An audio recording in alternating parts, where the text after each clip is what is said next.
Well, we just announced the Alexa Mini. It's our new camera in the Alexa line, geared towards our high-end production units. These guys always had issues with kind of cramped environments or when they needed a smaller type camera. So we had a lot of requests and we built one. That's. Do we know the release date yet? The camera we plan to start shipping in May. Okay. Do you know the price point yet? The price point body only is going to be 32,500 euros. And then there is the viewfinder, the cage, and stuff on top. What format does it shoot? Initially, it will only record ProRes, but all kind of the resolutions we have in our current cameras, so HD 2K, 3.2K, and upres the UHD 4K.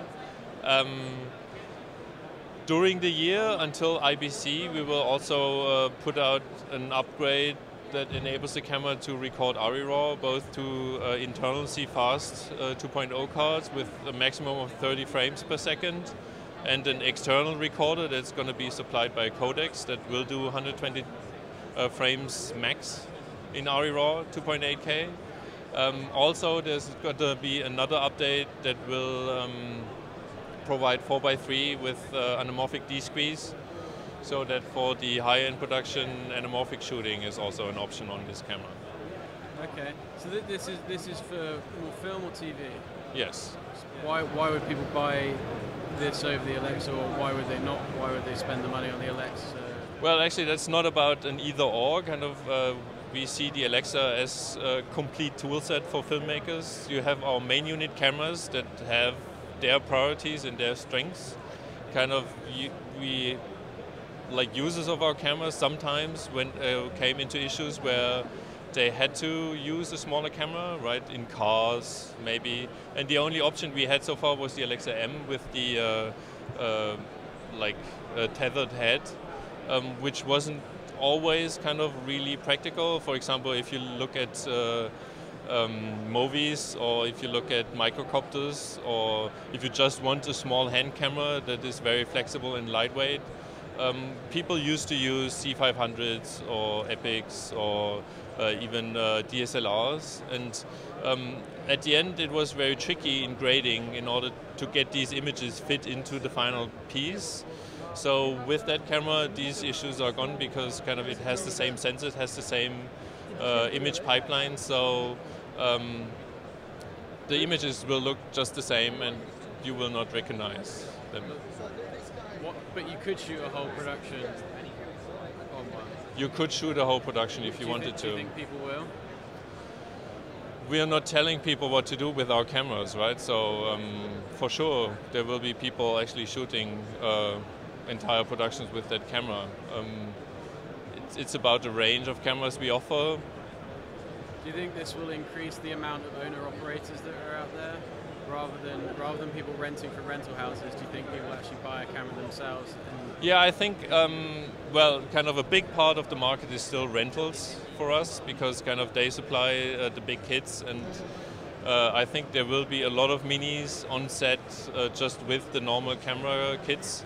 But for some owner-operators like movie operators or multi-copter operators, it's an option to get into high-end productions and just step up their game a bit. So I think there will be quite a few owner-operators, yeah.